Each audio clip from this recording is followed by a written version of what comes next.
Hello there everybody. I thought today I'd share with you some endurance cycling tips. I'm not an expert, but we're going out on a 5-hour ride. We're meeting my coach at the cafe to have an update with him so we can get him on the camera. And yeah, just bring you along. To be honest, I can't believe I've literally got 16 weeks until I'm doing it. I'm a little bit scared, but I'm trying to maintain calm. Hopefully it'll be a lot warmer than it is heading out today because it's really cold out there. Anyway, one of the first tips that's really important for long distance cycling is eating enough. Now I know that in the past I've been a culprit of not taking enough on a ride, getting like halfway through a ride and just feeling like totally low on energy. It's the worst feeling ever. You have to eat so much, and on a lot of my videos you don't see everything I eat because a lot of the time I'm eating while I'm riding, so I don't get the camera out while I'm eating. But I'm working on it with my coach because it's something that I need to make sure I'm doing enough. He's recommended that I have 60 to 90 grams of carbs per hour. That's a lot for me because I'm not used to it. And like when I started cycling, I never ever thought about carbs per hour. It's something I've actually not thought of since literally the last few weeks. I just eat every hour. Food, normal food, never tried gels. I've started with carb drinks, it's going well. But yeah, if you're just starting out, just make sure you're eating regularly, little and often. That's what worked for me. Basically today, what I'm having is, this is 80 grams per 500 ml, but because I've only just started using it, I'm only putting half of that in each bottle, so it's 40 grams per bottle. So what I'm doing is just, yeah, you can get loads of different types of carb drinks. And I would say, like, it's not a necessity. I've never ever used it before, but it's only because when I do Tour de France, I won't be able to physically eat that much food in one day. So getting it in my drinks is going to be just a lot easier. So I'm doing that in my drinks today. So that'll be like just over an hour's worth of food in here. So, well, energy, I mean, you know. It's not really food, is it? It's water, but it's nutrition anyway. So I've got 2 bottles with carbs in. Then I've got ring banana phone, a banana. Now Kyle, what does this remind you of? It's a sweet potato with salt in. Now it's not a very big one, unfortunately it was the only one left, which is a bit annoying because normally I'd have a really big sweet potato. Topped it, put it in the microwave, it's freshly warm. It's going to keep me warm on the ride because it's going to go in my back pocket. It's quite cold outside. And it's a nice little warmer for my back. So that's another snack. And then I've also got dates and apricots. So dates are really high in carbs, so they're really good. I've got quite a lot in there, and apricots. These little bad boys, Energy Chews, they're what I have near the end of the ride if I'm struggling. This bar's a bit more longer energy. It's got nuts and like more of bulky stuff in it. It has actually got dates in as well. I'm going to turn into a date. And then we've also got a cafe stop as well, 30 miles into the ride. We're doing a 75-mile ride, so at the cafe I'll have something too. So we've got plenty here. We've also got shops on the way so we can always stop, but the main message is eat plenty, eat little and often. Just don't get to a point where you're feeling weak on the bike because it's the worst feeling ever. If you're really hungry, you've gone too far. So yeah, little and often eating is the way to go. What snacks have you got today? Well, people always assume that I don't eat enough either. Well, I've got a banana, cereal bar, I've got a chew, large carb chew, 2 carb bottles and a gel. Good luck. What bar? And we're going to a cafe. What bar have you got today? It's a Sturka bar. So it's quite a high carb one, isn't it? Yeah, so this is a 50 gram of carbs. Yeah. Bar 50. Lovely. But to be fair, most of the time I do eat enough. Yeah. And then obviously you have to factor in the cafe. What I've had trouble on a few rides before is taking enough food, but then because we're near the cafe, not having a snack close enough to the cafe, which then it takes a while for the food from the cafe to get into your energy. Yeah, so it's not a case of not eating enough, it's more of a case of not eating at the right intervals. You practice eating on the bike regularly, your stomach will get used to it. Don't go into the event and then all of a sudden eat loads and little and often because your stomach might play up, because that's what's happened to me before. I've done like a 200k Audax when I first started, been eating loads and loads regularly, like what you should do, but my body's not used to it, and then had a few stomach issues. So, but the more you do it, your body gets used to it, and now I can literally eat so much and my stomach's fine, so yeah. Well, for goodness sake, he's got these again. Play again today. Well, I didn't take these to Strada Bianchi because I didn't want to get dust all over them, because they're my precious. So now I'm going to take them out into the beautiful peaks. So another tip I give for endurance is to really make sure you're pacing yourself. Don't go off really hard, really fast, because you're not going to be able to maintain that for the whole day, or whether it's a multi-day thing. Just listen to your body. You can use heart rate or a power meter to show you watts, to see what you're pushing out, but you don't necessarily need that. You pretty much, you know your body and how you feel, and if you feel like you're pushing hard, just ease off a bit, I'd say. That's how I do it anyway. Just keep it consistent all day. If you've got energy left at the end and you want to go fast, go for it. But the main thing is finishing, and yeah, you're not going to finish if you burn out too quick, so take your time to start with. Alpacas! Hello! Oh, we're not very close to them, but there's some alpacas over there. That's another thing I always do on long rides. I like look out for the animals, keep me going. Hey there! Can't see them, they're too far away, but yeah, just focusing on what's around you instead of looking down at your computer. That really helps when you're struggling.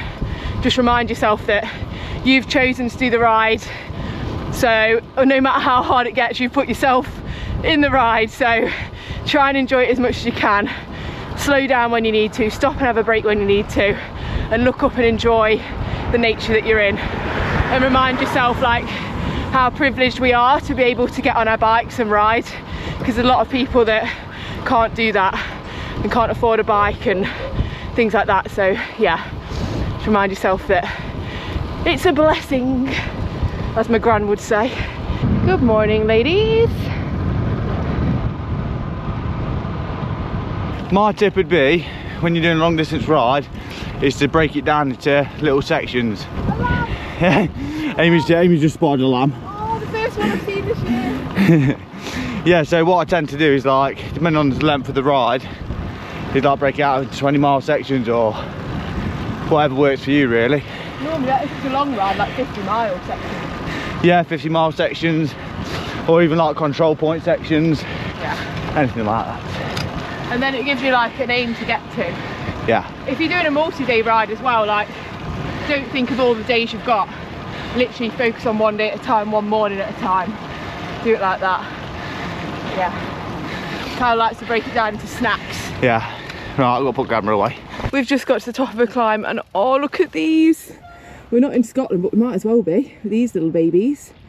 Hiding cattle. Hello. Hello. As usual, Carl's having a wee. That brings me on to my next tip. Make sure you drink enough. Keep drinking, little sips at a time. I'm the worst for forgetting to drink. I've been known to do, I've done a 100-mile once and I came home, my bottle was still full, and that was not good. So I have a reminder set up now on my Garmin to drink every 20 minutes. So every 20 minutes I drink, and I always set myself a target of like, right, I've got to finish this bottle by this many miles. So yeah, just keep drinking because you don't want to be dehydrated. Yes? Yeah, this is when we first started cycling. For me, that was 4 years ago. Kyle 3. We used to do this route all the time. We were just curiously looking at Haston and Peak District not long ago, and that one there is the one we've always cycled past. Yeah. And it's up for sale. Yeah, that building there's up for sale. Kyle is desperate to buy it and convert it, but so how much is it? Like, no, it's a lot. Ridiculous amount. Not out of our budget. That'd be a lovely little manor. Would. What, do you saying someone wants to invest, you'll build it, will you? Yeah. Anyway, I think that's a bit out of our budget, Kyle. Yeah. No, but it just reminds me like of when I first started. This is very first rides, and Amy used to drag me up here every weekend, and I'd absolutely be dying up here. And we used to stop there for a week. We did, as you've done today. Oh. Some things never change. No, they weren't there before though. But that's actually on endurance cycling. If you're not needing a wee and stuff, it's probably a sign you're dehydrated. So, yeah. Yeah, on another note, talking of when you first start, I think it's good to have an aim. So if you've just started cycling, don't think, oh, I can never ride 100 miles or blah, blah. Build it up, you can do it. You're always, I think, your body is so much more capable than what you think it is. So obviously don't just do 100 miles for your first ride, but well, you can if you want. You can if you want, but you might kill yourself off.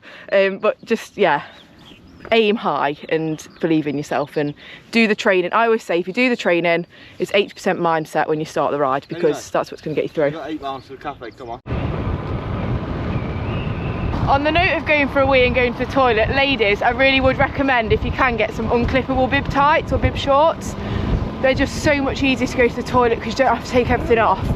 The only ones I found that are really comfy and work really well are ASOS ones. They just have a magnetic clip on the back, so you can literally just pull them down, go for a wee and pull them back up without having to take any top layers off.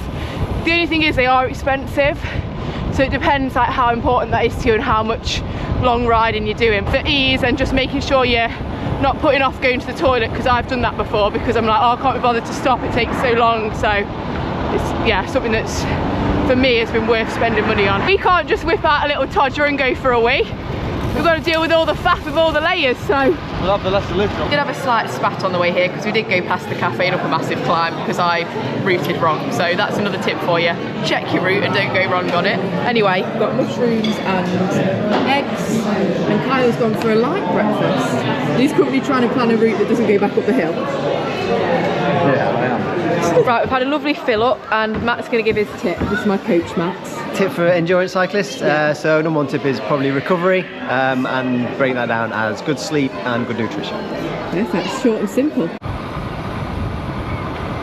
Whew, because of going wrong before the cafe, we've added a few miles on and a few hills on, but it's always worth it for the views.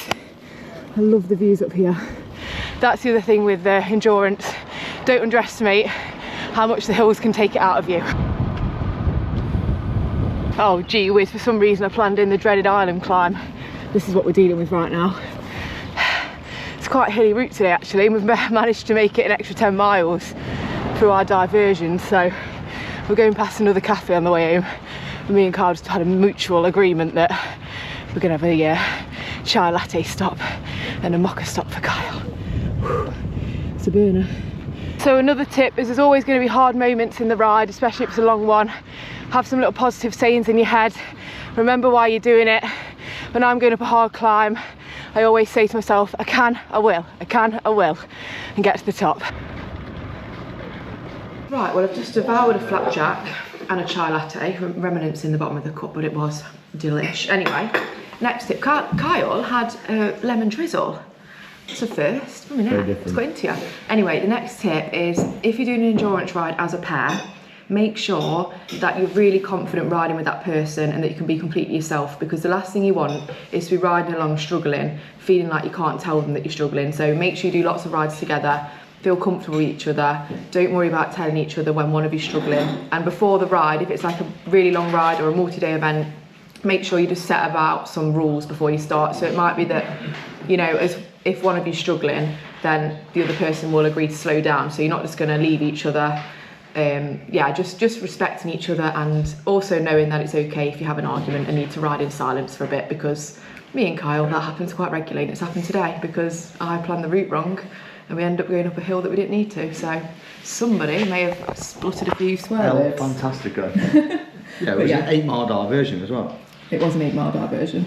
So I think anyone would have been annoyed with that one. Yeah, but yeah, if you're riding together, just make sure you do lots of rides together before the event, so you're not just at different speeds. And if you are at different speeds, just try, if you're the faster rider, just be considerate and slow down, and don't make the person that's slower feel awful, because I'm now slower than Kyle and sometimes it is a bit soul destroying. But he's very happy about that. No, I'm very, at the start of the year, you was way faster. Yeah. I was really out of shape at the start of the year with illness, and I'm slowly coming back. Slowly coming back. So yeah. Ride together happy, set some rules at the start. Right, we've got 16 Maloney's left to go, so we're going to ride back without the camera. So I'll do one more tip before we get home, which is make sure that you come prepared for every possibility. Something that we have learnt from. We once had an incident where Kyle fell off his bike. We didn't have a first aid kit with us, and he had a very cut up hand. So now we always ride, especially on a long ride, with a little first aid kit, so some plasters, some sterile stuff, you know, a little bit of antiseptic, that sort of thing, just in case the worst happens and one of you comes off. We also always bring 2 bottles, normally two big ones rather than 2 500ml ones. Little saddle bag, and in here I always have a pump, 2 inner tubes and a tyre glider, which will help to change a puncture if I need to. And then I always have this top tube bag on, which has a spare layer, snacks, and normally my camera as well. But if I didn't have my camera, I'd probably have more layers and snacks. So yeah, other things to bring, obviously lights, front lights and back lights. You're not going to go without your Garmin, otherwise you're not going to know where you're going, or whatever bike computer you use.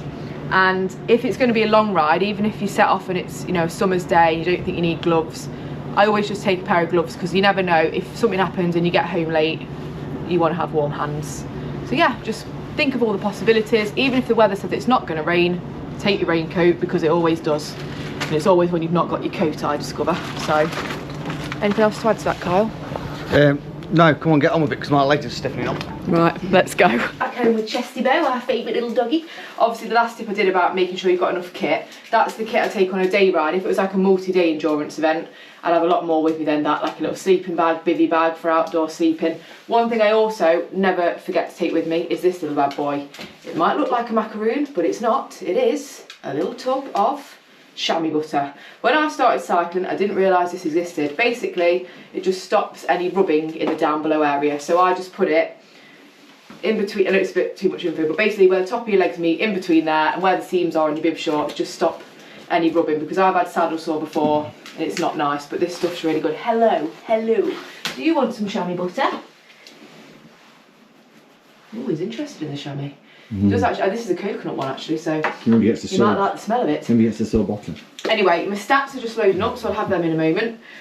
The last tip I want to end on is just making sure that you enjoy yourself and you stay safe. So wear bright colours. If you're riding through the night, wear a high vis. I've got like a high vis strap that I use, so just feel a bit safer. Let someone know where you're going. Garmin do a tracker so Kyle can track me where I am, or you can just, you know, share your live location on WhatsApp, just so someone knows where you are, especially if it's something you're doing on your own, it's not an organised event. And just enjoy yourself. Remember your why, remember why you're doing it. It's gonna get hard at times, but the highs always outweigh the lows, don't they, Chesty Bear? And yeah, remember why you're doing it and just don't put pressure on yourself, because our biggest pressure always comes from ourselves. Don't worry about what other people think, don't worry if there's people faster than you, just do it for yourself, because that's the way you're going to enjoy it the most. And don't doubt yourself, because like I said earlier, I think you're always more capable than what you think you are. Your body's more capable of doing more. I've got bike brain, but what I'm trying to say is go for it and don't worry. What tip would you give to a married couple or a couple that ride together? Just admit you're wrong even if you're not, and it'll get you through. Make them feel like they've won, is what I'm saying. That is a good tip. Yeah.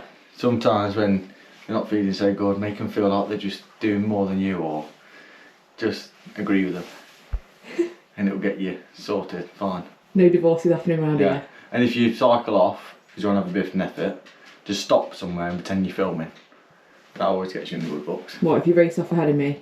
Yeah. You pretend you're doing it so you can film me coming past? Sometimes I actually do, but then you just don't believe me. 10 miles more than we planned and a lot more hills than we planned. Sorry about that, Kyle. One note, make sure that you check the route you've loaded before you do it, because that's something I did not do this morning.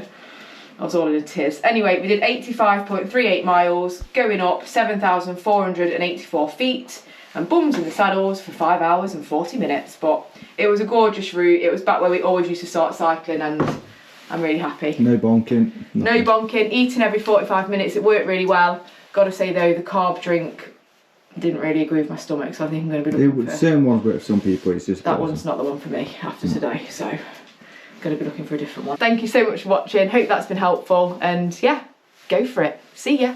Goodbye. TTFM. Adios. Say bye, Chesty Bear. Say goodbye. Scooby-Dooby.